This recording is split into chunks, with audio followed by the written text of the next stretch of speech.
A água, eu falo assim, é o fator principal. O sistema de irrigação mecanizado, ou sistema de irrigação por barra, numa estufa, veio de alguns anos para cá para uniformizar melhor essa irrigação, ter um controle melhor na quantidade de água colocada nessas bandejas, nessas mudas, né?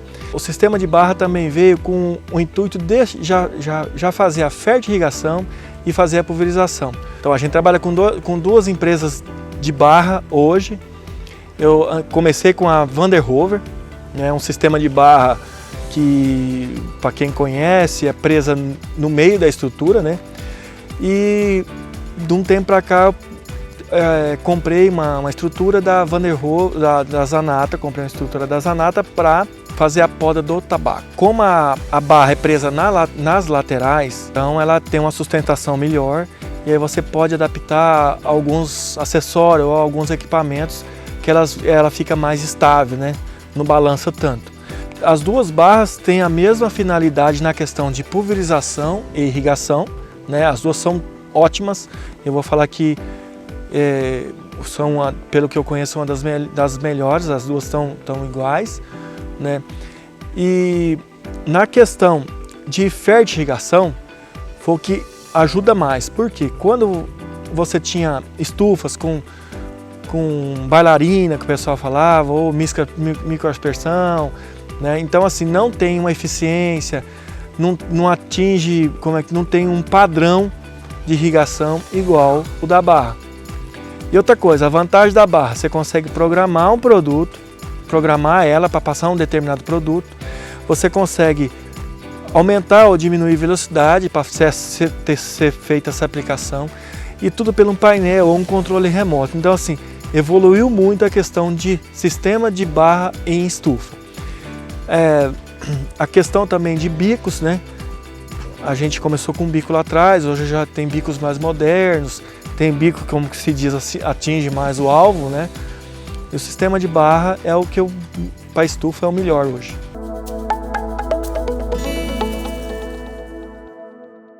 Na questão da barra de irrigação, ela é um sistema que tem uma precisão, não vou falar 100%, mas 99% de precisão, de eficiência e de qualidade, né? Assim, eu falo que uma muda, muitas pessoas falam assim, Leandro, você não pode falar isso, mas 90% de uma muda é água.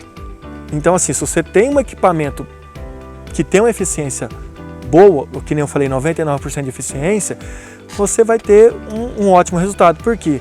Olha, 90% é água de uma muda se você molhar demais, não germina, se você molhar de menos, não germina. Germinou, se você molhar demais pode dar doença, se você molhar de menos, a planta já não desenvolve, já trava, pode dar, então, N problemas, enraiza menos ou enraiza.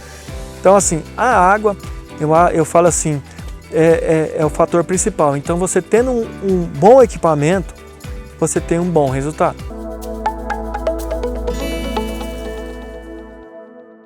A gente trouxe uma tecnologia e implantou nessa barra, que é o sistema de super DOS. Mini DOS para pulverização, super DOS para fertirrigação.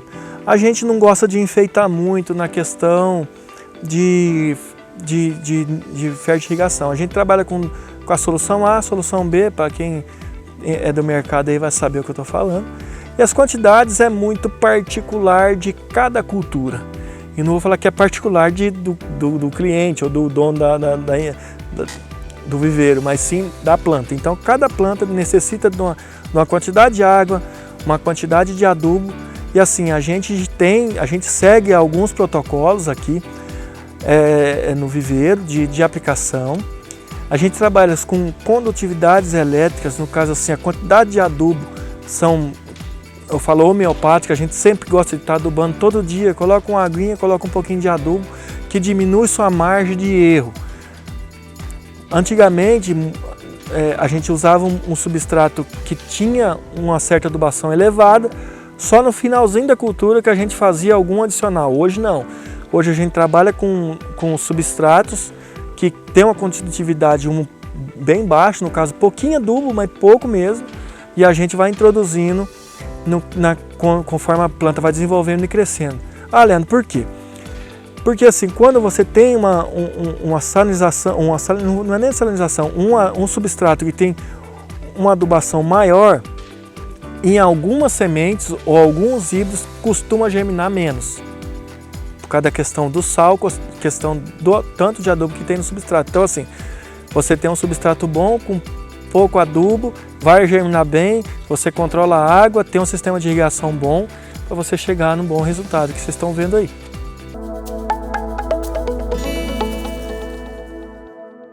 Se pudesse ter sol 24 horas, para mim seria o ideal. A quantidade de luz que entra hoje dentro da estufa, quanto mais, melhor. Porque o plástico já é um plástico antivírus, difusor, tem lá a questão de UV, né?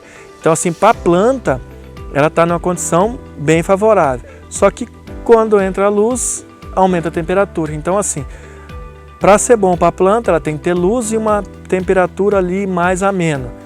Então assim, você quando pega assim determinados horários do dia, tem uma tela que ela é fechada, no caso é uma luminete. O sistema é automático, só que eu não gosto dele automático porque ele vai ficar abrindo e fechando várias vezes ao dia e acaba que acontece um desgaste nesse equipamento. Então assim, que eu gosto de fazer aqui? O dia está muito quente, a gente fecha na hora do almoço, fica o período ali de 1h30, 2 horas fechado. Aí a gente irriga, baixa a temperatura e já abre a tela. Porque a gente tem que aproveitar o máximo de luz possível para a planta metabolizar, fazer toda a fotossíntese, enraizar, até mesmo secar esse substrato, porque assim, uma muda boa para mim, o substrato tem que ter mais para seco um pouquinho do que mais para molhado, mais para encharcado. Então assim, são vários fatores de uma estrutura, né? No caso eu vou falar especificamente dessa estrutura. É uma estrutura com 5 metros de pé direito, né? Que para mim, se eu pudesse, eu ia fazer com 6, porque você consegue baixar mais a temperatura da estrutura.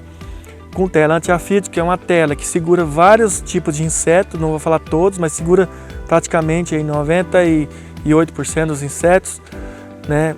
Com anticâmara, pé dilúvio, cortina de vento. Então assim, eu estou falando especificamente dessa estrutura.